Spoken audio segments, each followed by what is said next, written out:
Hello, everyone. All right, so today what we're going to do is that we're going to do part two of the last video, which was a quick video about, we want to show you how actually what I did was the turkey breast and how I did infuse it and cook it with cranberries. All right, so like this is what we're going to do. So as you can see right here, I bought some dried up cranberries and I made a mixture of 50% walnut liqueur or brandy. It's a mild brandy. It's not 40%. It's actually 24%. And in one bowl, I did by volume. So it doesn't matter how much turkey, or if you're doing the whole turkey, or if you're doing just turkey breast right now, um, like I'm gonna do by volume. I did 50% of the walnut brandy and 50% of maple syrup, and I mixed it in. And at room temperature, you can take as many dried up cranberries from the store, and you soak them. You infuse them for at least 6 to 8 hours, like overnight. And I just kind of like added also some walnut. You can add some pecan, and we're gonna cook. I'm gonna show you what I did with the turkey breast and infuse and cook it with it. In the second bowl, what I did, just for the fun of it, because I grew up, like in France and like in restaurants, we cook a lot with in the countryside with alcohol. That it is red wine, rosé. That's well, actually not so much rosé, but the white wine also with fish and stuff like that. So we are it's an open market in to cook any kind of meat or whatever it is with any kind of alcohol, basically. And then on this other one, what I did is that by volume, like I say, it doesn't matter, how much turkey, you're going to cook. So if you need more of it, by volume, it's 50. I did 50% of cranberry liqueur and 50% of maple syrup. And again, this is the pretty much like Cobalt is cranberry gin. It's I think it's a little bit more. It's 30% alcohol, which is by 3% more than the walnut. But it's by all means, it's not like super strong. But what I did the same thing. I did took some dried cranberries and I mixed them all in for like 6 to 8 hours, infused them at room temperature with the walnut. And if you don't find walnut, you can use pecan. And while it's in your kitchen or wherever, you just like stir them up occasionally for 6 or 8 hours, whenever you walk by it.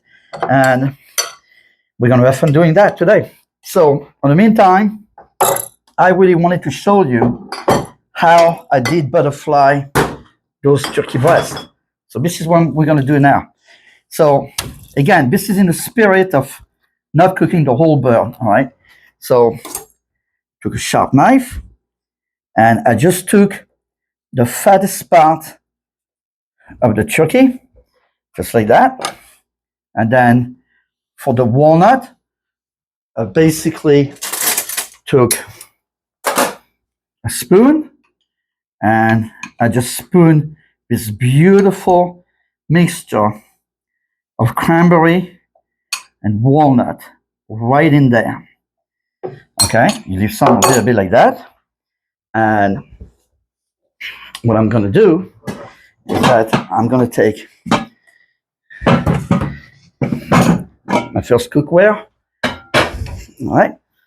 And what I did also, I took 50% of olive oil and 50% of walnut oil, mixed them in, and I took 2 spoonfuls of that mixture of walnut, cranberries, and I put them in there. Just let them soak, infuse the oil basically with that. And like I said, you don't really need that much oil to cook it basically, but this is what I'm kind of done with it. Kind of spread it out just a little bit. And then what I'm going to do is that I am going to take this beautiful turkey breast and just like lay it right there and cover it the best that I can just like that, basically. And on top of that, what I did is that I sweated some mushrooms mixed with herbs of Provence. All right, I did about 1.5 pounds, and it's got only one shallot in there. And I took some really big pieces of bacon, and I'm going to cook this first turkey breast right in there. And I did not add any vegetable oil to the mushrooms. All of the juices were there actually comes from the mushroom sweating. So the reason I'm doing that, it's basically, again, by trend, this is what like my grandmother would do. So I'm gonna start cooking this one right here. So the philosophy right here is the way I cook is a mixture of the countryside and all right. So like this one, I did butterfly it already, and just for the video, the purpose of the video, and I'm going to take those dried up cranberries who have been infused, and I'm going to lay them right in there. Okay, and this one, I'm going to close it up the best that I can, and I'm going to actually cook it right there with the mushrooms that I already sweated. And here we go. I'm going to cover it.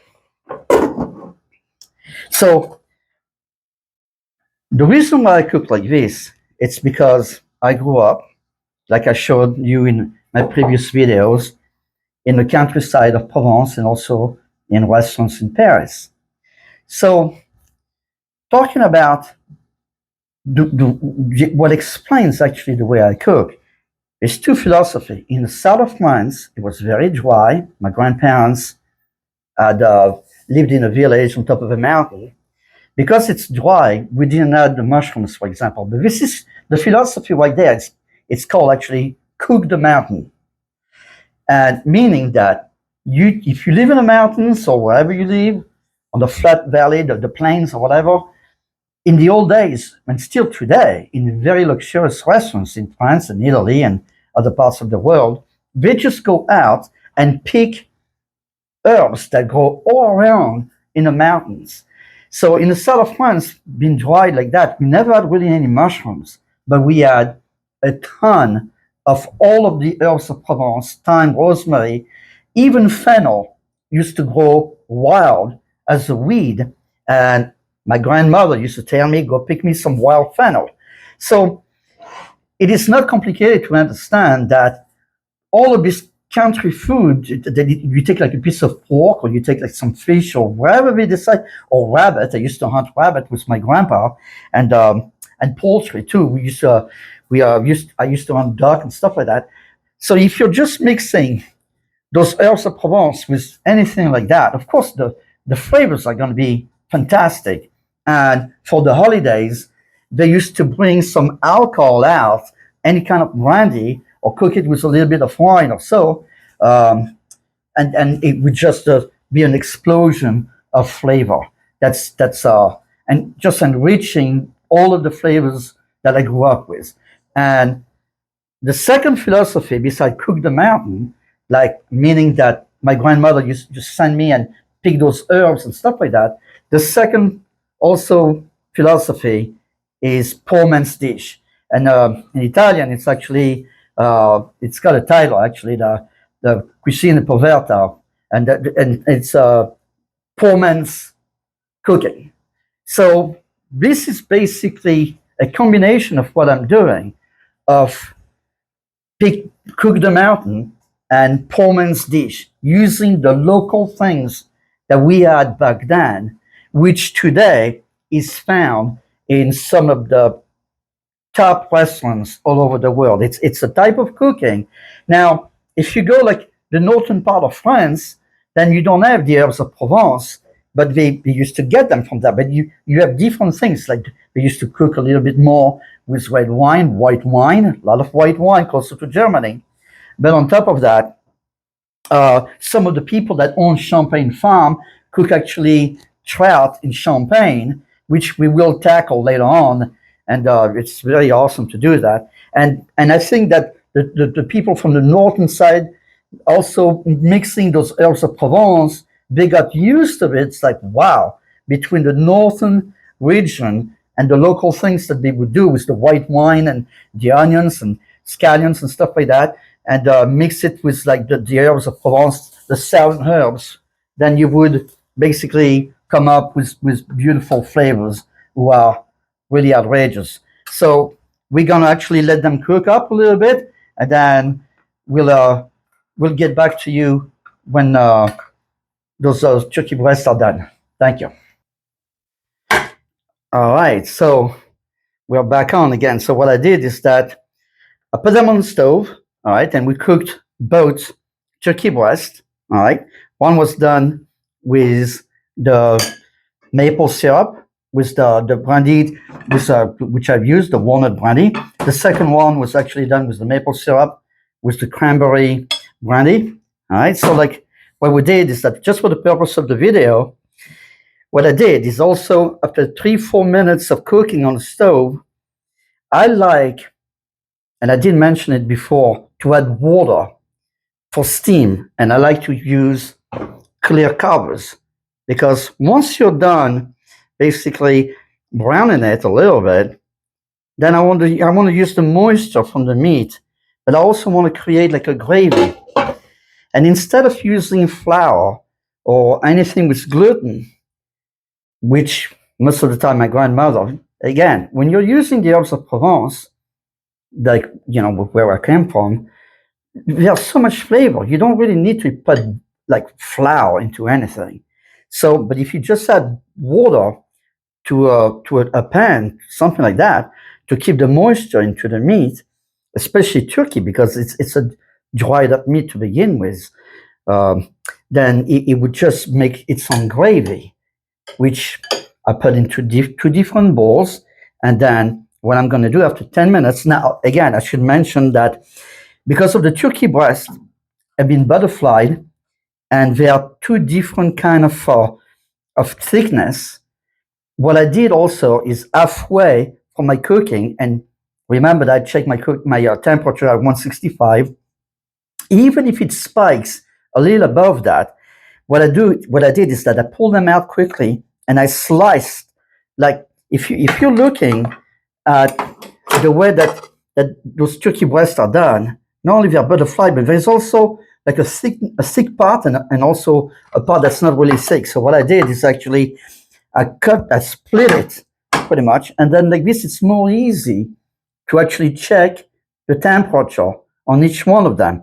So like now that we're back on, I let both of the turkey breasts rest for like 10 minutes, so the juices come back out, the muscle of the meat are relaxing, the juices are coming back out. If you eat the turkey, if you start to slice it right after it, most of the time, I'm not going to say that it's going to be tough, but it is going to be a little bit tough. So what I do is after 10 minutes, you can just slice it, all right? And I mean, it's absolutely beautiful meat just to look at. And this, I love, I mean, one of the reasons why I absolutely love it, it's because when you hunt, and I grew up hunting, this is that you're cooking all of those herbs in the mountains or not, or, you know, we're cooking turkey or wild turkey. Once upon a time, remember, we were pretty wild bird, right? I mean, it's still for me that you're hunting turkey or you're hunting boar, you're cooking the mountain. Poor man's dish, cooking the mountain, full of flavor, herbs of Provence, mushrooms. All right, so obviously we didn't have mushrooms in the south of France, but you know what I mean very well. Like if you go like into the mountains of Italy, into the Alps, into those temperature range, you will see those mushrooms. And obviously in a plate like that, I did not drench it directly with my gravy, very natural gravy, basically. And but as people pick at it, they can actually pour the gravy right on it, and it's actually going to be a mixture of the brandy with the dried up cranberries. Oh my God! Look how juicy this turkey breast is. I mean, how many times people are arguing that the turkey is dried in the oven and stuff like that. It's completely going away from a different philosophy when you're pan cooking it. And it's very important that the meat doesn't dry up, and you can't leave the stove. Turkey is a very funny bird when it comes to stuff like that. It's a very dry meat to begin with, so it's extremely important to check the temperature. And the way that I'm cooking it like this, don't be afraid of making a cut into the meat, because you're cooking with so much juice and steam from adding water that it's going to keep the meat very moist. So don't be afraid. If you're not sure about the temperature range, the thick part, make a cut. Even while it's cooking, pull it out, check the temperature, make a cut, and see, look at where the meat is. And you basically don't want the meat to be too pink at all. But you want it, you will be able to see how moist those pieces are. And this is what we're looking for. All right. And so now that we cooked with that alcohol, that it is the walnut brandy liqueur or the cranberry. Now, I can assure you that both they have the same base. Both have the mushrooms with the fat pieces of the big pieces of pork. And again, so let me show you something. If you cannot find pancetta, because I love to cook with pancetta, then I just go to the store and I get some really thick pieces of bacon. Like those are almost like half an inch, and do it the old-fashioned way. You just cut them, not too small, not too big, and you just go right through it. And the beauty of that is that I know it's old-fashioned, and when it comes to flavors, the flavors are so luxurious once it's done that, and you can really taste the difference between the cranberry gin infused cranberries, dried up cranberries, cooked with those pieces of bacon, or and with the herbs of Provence. I did add halfway to my dishes. I had some parsley. I love to cook with parsley. Cooking them out again, and for the other one, you can really taste the walnut brandy and the mushrooms, and it's the same base as the other one with the herbs of Provence and stuff like that. And I only did put one shallot between those two dishes. The reason why I do that is because I don't want to actually interfere too much with the cranberry liqueur and the maple syrup, or the other one that's the walnut. So between just that and the herbs of Provence in it, you're coming up with unbelievable flavors.